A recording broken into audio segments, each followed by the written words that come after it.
ఇదిగో గుడి అని చాలా స్పష్టంగా రాసి ఉంది. సరే, కొంతమంది అరనీలి కోట్లు అంటే కోట్లు నెంబర్ కాదు, కోటు వేసుకునేవాళ్ళు నీలి రంగు అరకోట వేసుకుని నోటుకొచ్చినట్టు మాట్లాడుతున్నారు. అరనీలి కోటు మరి అది హిందువుల గుడి, ఏదో సమ్ దేవత అని ఏదో చెప్పినట్టుగా నాకు ఎవరో చెప్పారు. సో నీలి చిత్రాలు నేను పెద్దగా మరి నీలిరంగు కోటు వీడియోలు నేను చూడను, ఎవరో చెప్పారు. గతంలో చూసా, ఇంకా తర్వాత చూడటం మానేశాను. ఆ నీలి కోటు చెప్పిన దాంట్లో ఎవరో దేవత గుడి అన్నట్టుగా చెప్పారు. అతను అలా అన్నాడని. ఏదైనా గుడి అంటే చర్చ్ కాదు, గుడి అంటే గుడే. సో అక్కడ విగ్రహాలు ఉన్నది, రాముల వారి పురాతన విగ్రహాలు ఉన్నాయి, నందీశ్వరుని విగ్రహం కూడా ఉంది. సో అక్కడ దేవాలయ పునర్నిర్మాణం జరగాలి అని చెప్పి ఆ ప్రాంతంలోనే ఉన్న రామభక్తులు కోరుకున్నారు. ప్రభుత్వ పాలసీకి కూడా ఇది అనుగుణంగా ఉంది. రాముని దేవాలయం ఆరు హిందూ దేవాలయం ఉన్న ప్రాంతంలో కనీసం శుభ్రం కూడా చేయటానికి వీల్లేదు, అక్కడికి రావటానికే వీల్లేదు. ఈ ప్రాంతం అంతా వారి జాగీర్లాగా మరి ఒక సామాజిక వర్గం అలా మాట్లాడి ఇతర సామాజిక వర్గాల ఆర్ ఇతర మతానుచారాలు పాటించే వారి మనోభావాలు దారుణంగా దెబ్బతీసేలా మరి ఈ రకంగా మాట్లాడటం అనేది అది ఎట్టి పరిస్థితుల్లో సమంజసం కాదు. మరి మీరు చూసుకుంటే ఆంధ్రదేశంలో సుమారు మన ఒక స్టాటిస్టిక్స్ కూడా వచ్చినాయి.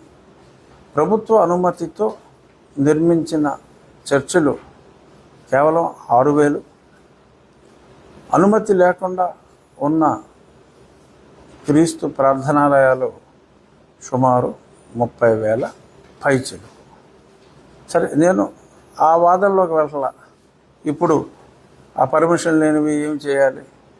మరి చుట్టూ హిందువులు నివసిస్తున్న ఆ ప్రాంతాల్లో గృహం అని చెప్పి ఇంటికి పర్మిషన్ తీసుకుని మరి అక్కడ సడన్గా మైకులతో మొదలుపెట్టి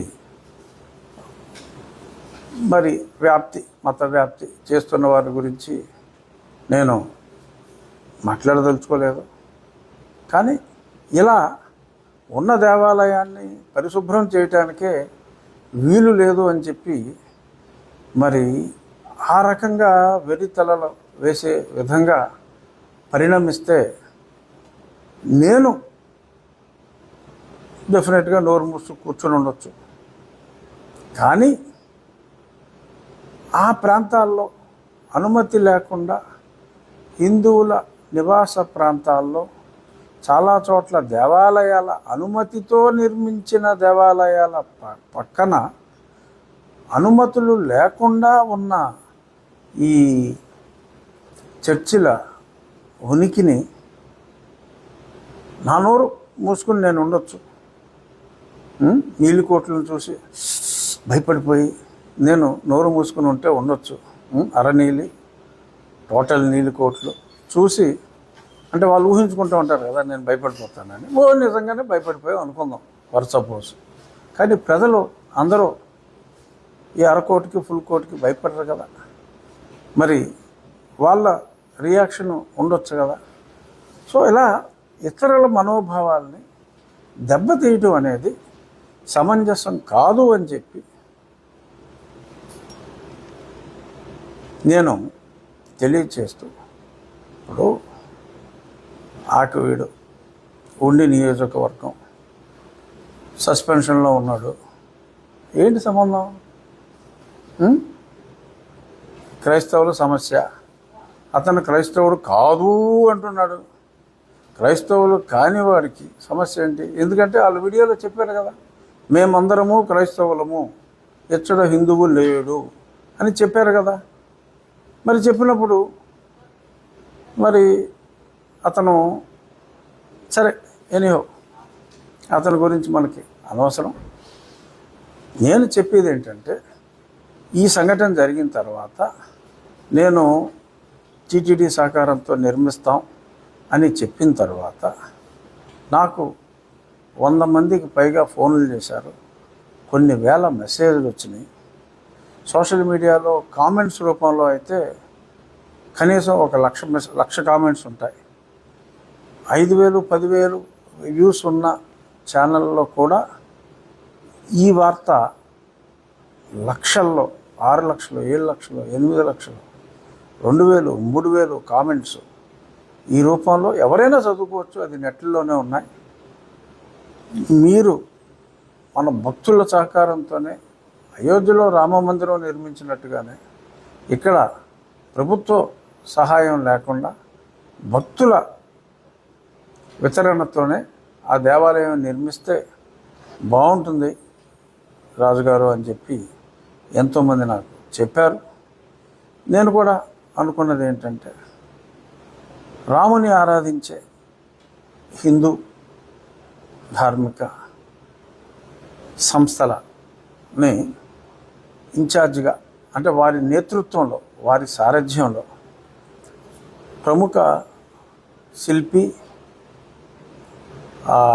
తిరుమల తిరుపతి దేవస్థానంలో ముఖ్య స్థపతిగా, అలాగే శిల్పారామం చీఫ్ ఎగ్జిక్యూటివ్గా ఎన్నో సంవత్సరాలు పనిచేసిన శివనాగిరెడ్డి గారు, శిల్పశాస్త్రం మీద ఆయన ఆర్కియాలజిస్టు, శిల్పశాస్త్రం మీద ఎన్నో పుస్తకాలు రచించిన వ్యక్తి,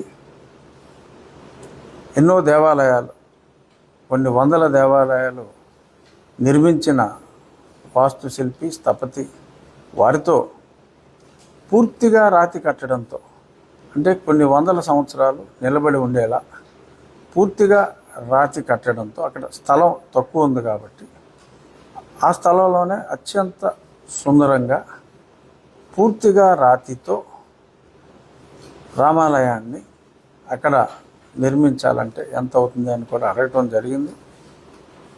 అత్యంత శోభాయమానంగా, చిన్నగానే ఉన్నప్పటికీ కూడా అత్యంత శోభాయమానంగా జాగ్రత్తగా నిర్మిస్తే సుమారు ఒక 65 లక్షలు ఆ ప్రాంతంలో 2 అంతస్తులుగా వస్తుంది గోపురం. 65 అని ఒక రఫ్ అంచనా. అత్యంత సౌందర్యవంతంగా ఆ ప్రాంగణంలోకి వెళ్తే ప్రశాంతతగా ఉండే విధంగా ఆలయం నిర్మించవచ్చు అని చెప్పడం జరిగింది. నా ఆలోచన ఏంటంటే, మీడియా మిత్రులతో కూడా, అలాగే మీ ద్వారా ప్రజలతో పంచుకునేది, ఎవరు కూడా 10,000 రూపాయలు దాటకుండా, మ్యాక్సిమం డొనేషన్ 10,000, మినిమం 100 రూపాయలు. ఎందుకంటే ఎక్కువ మంది ప్రజలు ఇందులో పార్టిసిపేట్ చేయాలి. అది మన ఉండి ప్రాంతం వారే కాదు, ఆంధ్రప్రదేశ్ ఆరు తెలుగు రాష్ట్రాలు ఆరు రాముని ఆరాధించేవారు ఎవరైనా కూడా 100 రూపాయలు వారి వంతు కాంట్రిబ్యూషన్గా ఇస్తే హిందూ ధార్మిక సంస్థల, అంటే అయోధ్యలో రామమందిరం ప్రభుత్వ సహకారం లేకుండా కేవలం భక్తుల సహకారంతో నిర్మించారు. ఎప్పుడైతే ఆ అనౌన్స్మెంట్ వచ్చిందో, ఆ అనౌన్స్మెంట్ వచ్చినప్పటికీ 10 నెలలు సమయం నేను పార్లమెంటు సభ్యుడిగా గడిచింది. అప్పట్లో ఆ 10 నెలల జీతం నేను నా అకౌంట్లోనే ఉండి ఉన్నందువల్ల నేను మొట్టమొదటి 10 నెలల జీతం అయోధ్య రామ మందిరానికి నేను చెక్ రూపంలో అప్పట్లో పంపించడం జరిగింది. ఇక్కడ ఆకివీడులో ఈ రామ మందిర నిర్మాణానికి కూడా నేను నా వంతు వ్యక్తిగతంగా నా వంతు సహకారం నేను అందిస్తాను. ఎంత ఖర్చు అయినా, ఖర్చు ఎక్కువైనా కూడా ఈ భక్తుల సహకారంలో ఎంత గ్యాప్ ఉంటే అంత గ్యాప్ కూడా నేను ఫిల్ చేస్తాను. గ్యాప్ ఉండే అవకాశం లేదు, ఎందుకంటే నాకు అంతమంది ఫోన్లు చేయటం జరిగింది. సో ఎటువంటి ప్రభుత్వ సహకారం లేకుండా ఆ దేవాలయ స్థలంలో దేవుని ఆరాధించే, రాముని ఆరాధించే, రామతత్వాన్ని గౌరవించే భక్తుల సహకారంతో ఆ ఆలయం నిర్మించాలి అని నా భావన. భద్రాచలంలో రామాలయం నిర్మించిన కంచర్ల గోకన్న రామదాసు కూడా చాలా కష్టాలు వచ్చినాయి. అలాగే రాజకీయంగా మరి కొన్ని ఇబ్బందులు వస్తే రావచ్చు. సంకల్పం మంచిది.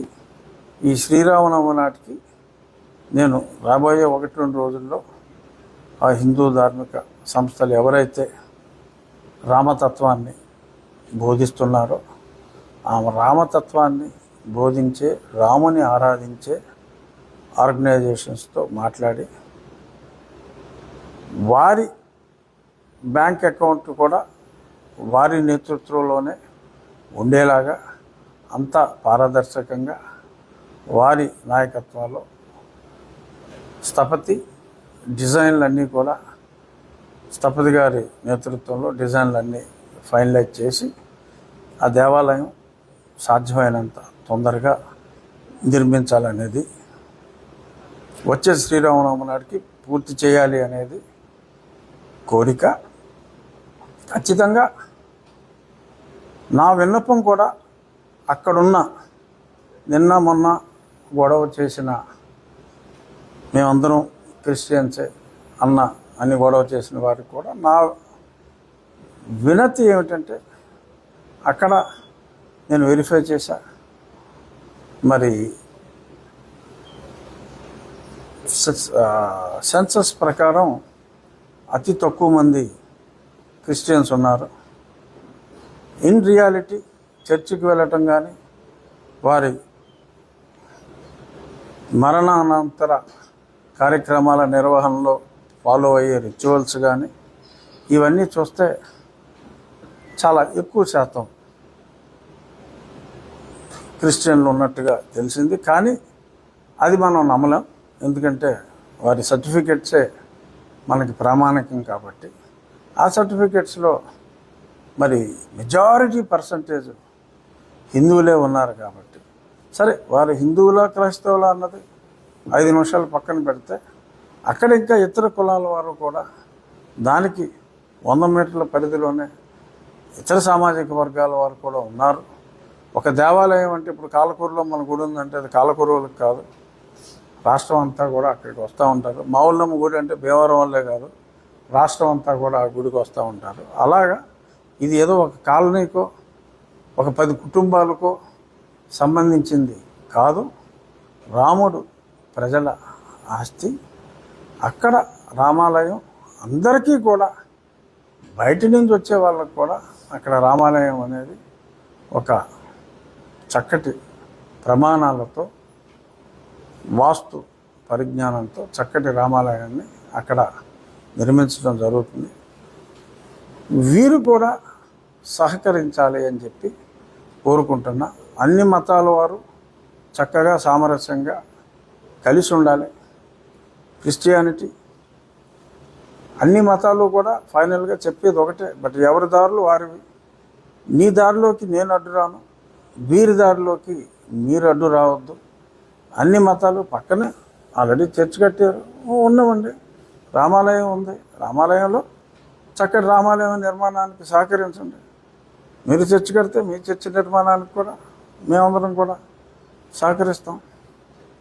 ఇక మొన్న ఏదో ఒక ఇందులోనే వేశారు, అంటే ఎవడో మాట్లాడాడు, some Christian all India Christian organisation వారు, నేనేదో 23 చర్చిలు కొట్టేశానని, 3 మసీదులు కొట్టేశానని. మీ అందరికీ తెలుసు, విలేకరులు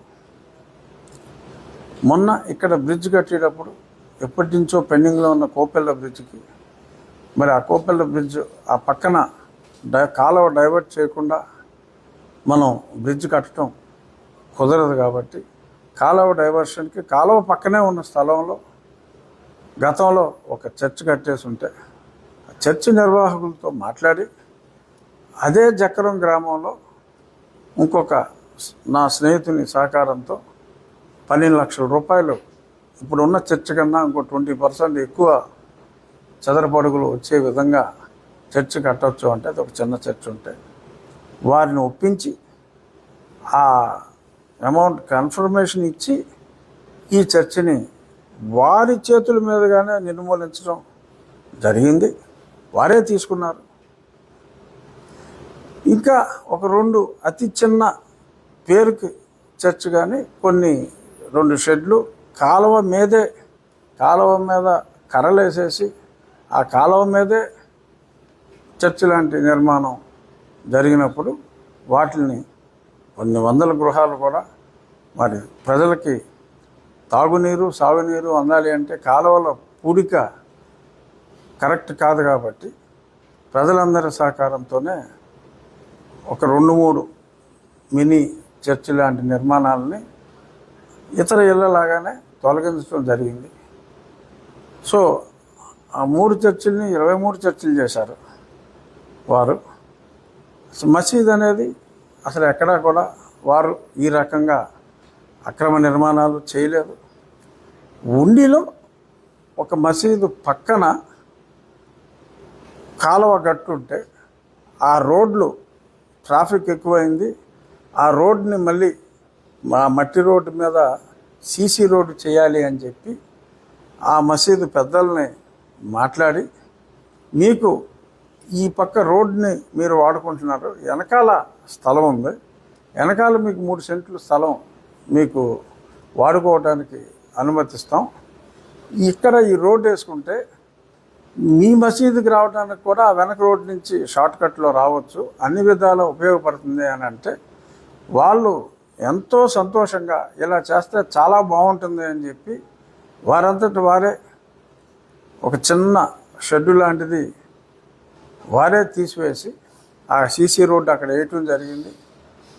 ఆ ముస్లిం సోదరులు కూడా ఎంతో సంతోషం వెలిబుచ్చి నన్ను అక్కడికి పిలిచి నాకు సన్మానం కూడా చేశారు ఆ మసీద్ దగ్గర. ఆ ఫొటోస్ కూడా ఉన్నాయి. మరి అంత అన్యోన్యంగా ముస్లిం సోదరులతో ఉన్నాం. క్రిస్టియన్ సోదరులతో కూడా విభేదాలు ఏమీ లేవు. వారిని కన్విన్స్ చేసి ఆ చక్రం మీరు కూడా విలేకరులు వెళ్ళి కనుక్కోవచ్చు. ఈ రకంగా నేను చేస్తూ ఉంటే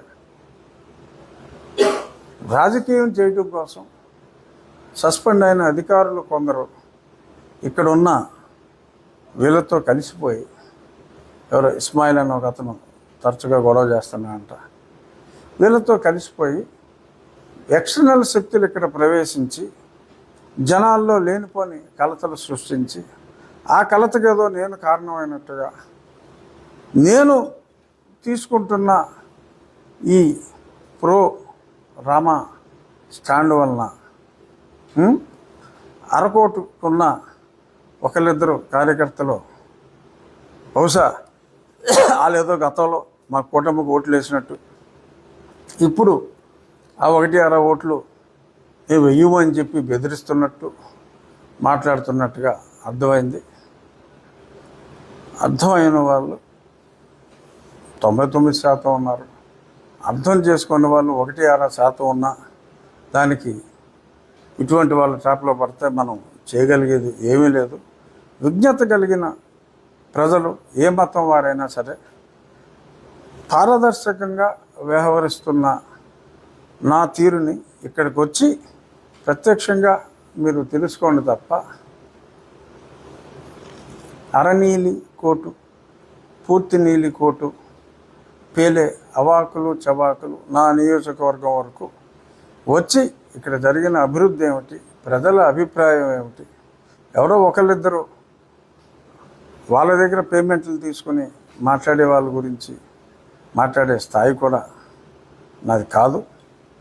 సో నేను అత్యున్నత రాజ్యాంగ పదవిలో ముఖ్యమంత్రి చంద్రబాబు నాయుడు గారు నన్ను నియమించారు కనుక ఇంతకు మించి నేను నా స్థాయికి తగ్గి వేరే వ్యక్తుల గురించి నేను మాట్లాడకూడదు. జస్ట్ ఒక హింట్ ఇచ్చాను, ఈ కుట్రలో మీరెవరో భాగం కావద్దు.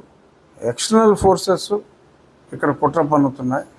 అక్కడ ప్రజల సహకారంతో అత్యంత సుందరంగా పూర్తిగా రాతి కట్టడంతో చక్కటి రామాలయం, అంటే అయోధ్యలో నిర్మించింది పెద్ద రామాలయం, ఇక్కడ ఒక చిన్న రామాలయం 65 లక్షల రూపాయల సుమారు ఖర్చుతో ప్రజల సహకారంతో ఆకివీడులోనే అదే ప్రాంగణంలో నిర్మిస్తాం.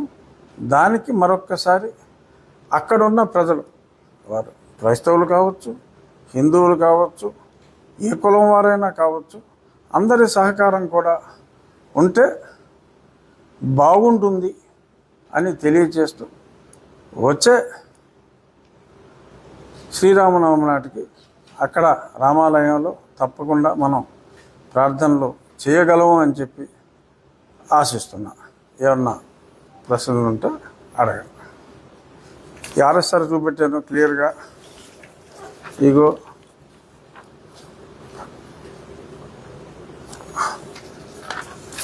ఇది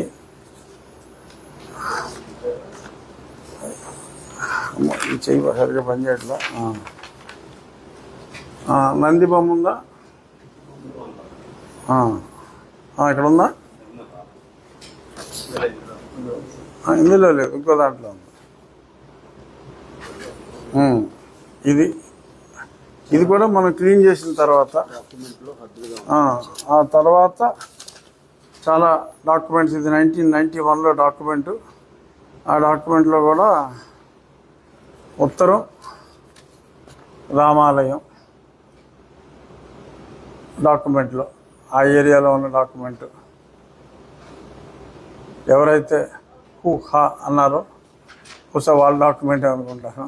వాళ్ళ డాక్యుమెంట్లోనే పక్కన ఉన్నది రామాలయం అనే ఉంది. సో ఇదిగోండి, ఈ పక్కనే నంది కూడా ఉంది. సో అంచేత నిజాలు ప్రజలకు తెలియాలి అనే ఉద్దేశంతో ఇది చూపెట్టడం జరిగింది. ఖచ్చితంగా అక్కడ ఒక చక్కటి రామాలయం టీటీడీ ఫండ్స్ అని అనుకున్న ముందు, సో టీటీడీ కూడా కాకుండా డైరెక్ట్గా ప్రజల కోరికపై ప్రజల సహకారంతోనే ఎక్కువ మంది ఇందులో పాలు పంచుకునేలాగా, అంటే భక్తులు ఎక్కువ మంది పాలు పంచుకునేలాగా ఈ మందిర నిర్మాణం జరుగుతుంది. మత సామరస్యం వెళ్ళి విరియాలి అనేది నా ఆకాంక్ష. సో అంచేత హిందువులు, మేము క్రైస్తవులు ఉన్న దగ్గర హిందూ దేవాలయం ఉన్నది తొడవటం కానీ కొత్తది కడతం కానీ అనే వివాదాన్ని రేకెత్తించి ఎంతోమంది హిందువుల మధ్యనున్న చర్చల్ని వివాదంలోకి దయచేసి లాగవద్దు అని చెప్పి మనస్ఫూర్తిగా వారిని అందరినీ కోరుకుంటూ, ఇందులో ఇది మా నియోజకవర్గ ప్రజలకి నాకు సంబంధించిన ఇష్యూలో అరనీలికోటు, పూర్తి నీలికోటు ప్రమేయం పెట్టుకోవద్దు అని చెప్పి వారిని ఆశ్రయిస్తున్న ఇక్కడ కొన్ని శక్తులకు కూడా వీళ్ళకి విన్నవించక్కల హెచ్చరిద్దాం. ఇక్కడ వాళ్ళకి విన్నవించడం అనవసరం. ఆ 1-6 శక్తులకి హెచ్చరిద్దాం, వాళ్ళ ట్రాప్లో పడొద్దు అని. హెచ్చరిక అంటే హెచ్చరిక, వాళ్ళ ట్రాప్లో పడొద్దు అని అంటే ఇక్కడ గోతులు ఉన్నాయి ప్రమాదం అని హెచ్చరిక అని పెడతారు కదా, అటువంటి హెచ్చరిక ద్వారా వారికి తెలియచేద్దాం.